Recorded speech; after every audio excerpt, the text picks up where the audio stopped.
Welcome, folks. This is Between the Left and a Hard Place, and this is a center-left podcast. My name is Dean Charles. I'm your host. Today, we're going to talk about the New York Times article about the migration from the Democratic Party to the Republican Party. Almost 5 million people and counting. I don't even know if that counts the people that switched to independent, because there's a large independent movement too. But that's what we're discussing today. Hope you stay tuned and listen. I have some solutions. I have some answers. I have some reasons why. So let's get going.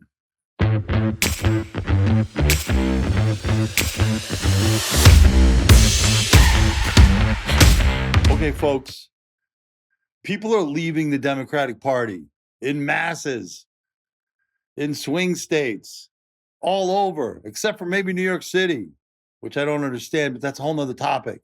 But listen, as you know, I did a radio show in Las Vegas for 4 years, a Hannity and Combs style radio show where I defended the Democrats, that they're not all socialists, but I'm beginning to think they are. But here's what you have to do if you want to stop the migration. If you want to stop the migration, get on the right side of the 80-20 issues. Number one, and you're going to think it's small potatoes, but it's not. It's big potatoes. It's really big potatoes. Please get on this side of this issue, and I will tell you why you have to and why it's important to everybody. Men who are transgender cannot play in women's sports. Do you hear me? Transgender women cannot play in women's sports. You have to get on the right side of this issue. It's not even 80-20, it's 99-1. Let me tell you why. Let me explain to you why, and please listen. Democrats have daughters, and they don't want their daughters playing sports against men, biological men. They just don't want it. Listen, it goes back to the two things that I always say that capitalism about: opportunity and safety. This fits both criteria. People want their daughters to have the opportunity to play sports fairly.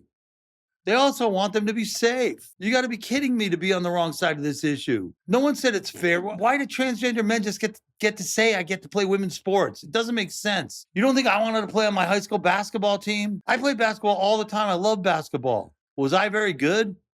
I was all right, but I wasn't, there was a lot of guys better than me that didn't make the men's basketball team.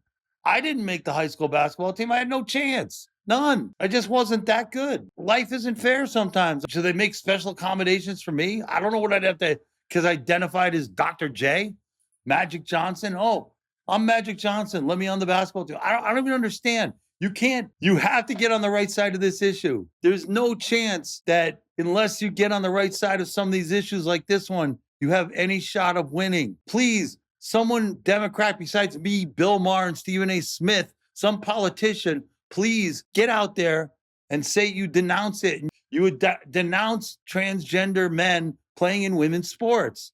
Someone please get out there and say that. Get on board. You're never, ever going to win. President Trump has already said he's bringing out the 80-20 issues at the time of the election. He has them in his back pocket. And trust me, it doesn't matter what's going on.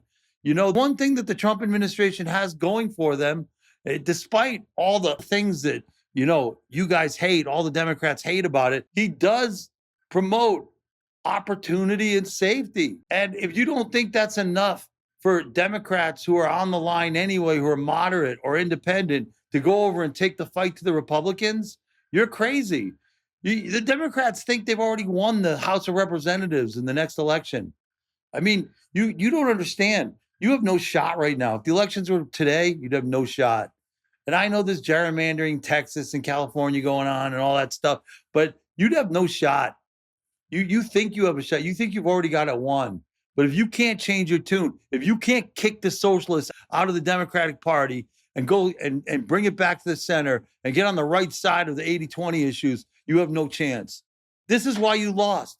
The socialists are going to tell you lost because you weren't socialist. And that's just ridiculous. 5 million people have already switched from Democrat to Republican. How many more do you want? How many more are thinking about it? I haven't switched, but I'm thinking about it. Seriously. I'm a lifelong Democrat. I come from a blue state. I was raised in a blue collar town. Well, half blue collar, half white collar. It's just practicality. But no one's willing to denounce the socialists. Let me tell you something. I live in a swing state now. I live in the state of Nevada.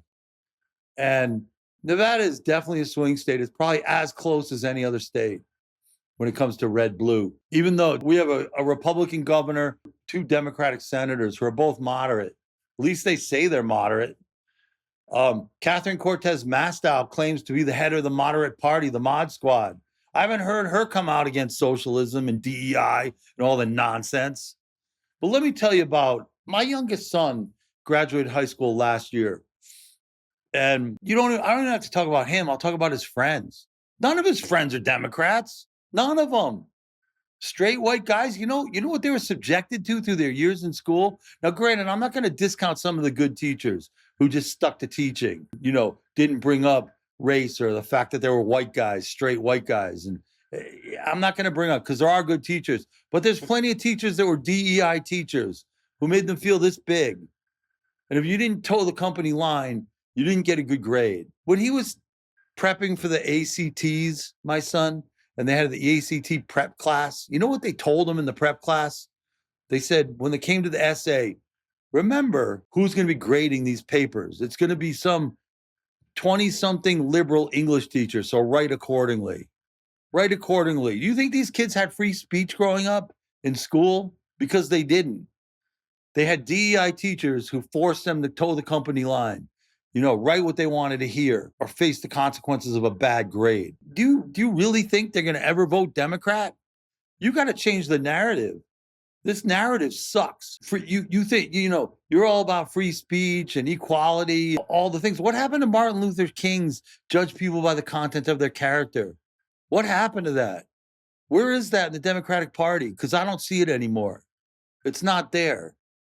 And if you don't change your tune, if you don't change back to that, if you don't believe in equality, if you believe in the oppressed and the oppressor, which is what the socialists believe, that the oppressed should become the oppressors, and the people that are oppressors deserve to have their time as the oppressed. That's what they're thinking. I mean, I don't even know what else to say. Have you ever read the Democratic Socialists of America political platform? I keep talking about this, but have you ever read it? This is it right here. It's not the same as the Democratic platform. This right here is the Democratic Socialists of America platform. See it? This, in case anybody's interested, is the Democratic platform. This is the Democratic platform. It's like 90 pages, right? It's a different platform. It's not the same thing. Please feel free to pull them both down off the internet. Read them. Please read them. I'm not kidding. Please pull them down and read them. They're not the same thing. The Democratic Socialists of America, the one theme, there is a couple themes in their platform. And one of them, a theme throughout the whole platform, is defund the police.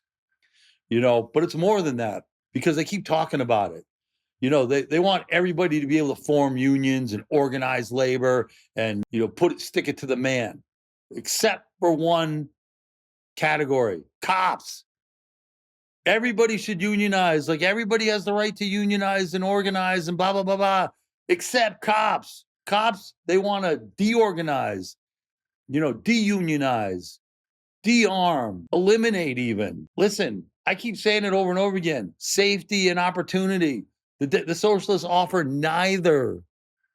All the free stuff that they want to offer, free buses, free school, free healthcare, free childcare, free living, free, rent control, free groceries. It doesn't work. Everybody's got to be paid. Look, one thing that would be great is Medicaid for all. Healthcare in America sucks, to be honest with you, overall, and it needs to be better. It should be better. People deserve better. But how do you get there? You don't get there by opening up the borders, letting everybody and their grandmother in to get free money, free social net, and free healthcare. How's everybody going to get paid? How are doctors going to get paid? You don't think doctors want to get paid? They go to school for 12 years before they can even make money. You don't think they want to get paid with that kind of training? And all the way down to the front desk clerks, the administration, the medical assistants, the ambulance drivers don't make any money. X-ray technicians, lab technicians, all across the board, nurses, doctors, everybody in between want it. They have to be paid. You can't give this stuff away for free, because who's going to do the jobs? Who's going to provide the health care? Now, are we in a good spot? No. The insurance companies and the regulations on insurance companies and the things that we have to deal with now are not fair and should be improved. But you've got to come up with pragmatic and reasonable solutions, not socialist solutions. It doesn't work. It won't work. It can't work. Giving away free stuff just leads to anarchy. It doesn't lead to safety. You're going to keep bleeding and bleeding and bleeding registered voters to the Republican Party unless you straighten out your act. Get on the right side of the 80-20 issues. Let's hear more from the politicians that are willing to step up. John Fetterman steps up a little bit. I hear him every now and then, but he even needs to step up more. Catherine Cortez Masto, the senator from my state, and Jackie Rosen, both moderate Democrats, denounced socialism. Elizabeth Warren got behind it. She's out there in New York campaigning for Mamdani. Are you kidding me? A member of the United States Senate is an actual full-out socialist commie. I know some of the Congress people are, but that's a little different. There's 435 congressional districts, so you figure you're going to get some outliers here and there, right? That's just math. But in the Senate, Massachusetts, your senator is an outright commie socialist? Seriously, you realize the Pilgrims landed in Plymouth Rock, right? On the Mayflower. You know that story? Right? I don't understand it. I seriously, you Democrats have to get your shit together. Seriously, please, someone come out and say it. A politician. Let's hear from politicians. Like I said, Catherine Cortez Masto, the leader of the Mod Squad, Jackie Rosen, John Fetterman, Cory Booker. I can't believe if you're a socialist. It's just surprising to me. Alyssa Slotkin, who says, who got elected in Michigan also. Ruben Gallego, your two senators that got elected in states where Trump won. Well, the four of you, Ruben Gallego, Alyssa Slotkin, and Jackie Rosen, all got elected in states where Trump won. That means you got to be pretty moderate. You can't be socialist. In Nevada, outside of New York, Nevada probably is the most capitalistic state in the world. What's more capitalist than the state of Nevada? Seriously, we're not socialists here. You've got to step out. You're not going to get elected if you don't come out against socialism. Some more Congress people. Where's some more senators? Seriously, who's going to step up and denounce socialism? You can't win unless you do it. You're not going to win. This is why you lost. Trump's just waiting to pull it out. And he's going to start with transgender athletes, transgender, males in women's sports. No one wants that. It's a 99-1 issue. Seriously, some people may not care. People might answer polls and say, I don't even know it. I don't care because they don't know anything about it. But if you have a daughter, you care. Trust me. I don't even know what to say. So please, I'm going to end right here and hope that somebody's listening. And please like, follow, comment. I don't even know what else to say. It's frustrating that no Democratic politician will come out and say, hey, I'm against socialism. Mamdani's not the answer. You can't vote for Mamdani. You can't have socialism. We can't have Elizabeth Warren in the Senate. I mean, I hate to call her Pocahontas, but does she just want to give the land back to the Indians? That's what it says in here. That's what it says in the Democratic Socialists of America platform. Anti-white colonialism. That's another theme across the whole platform.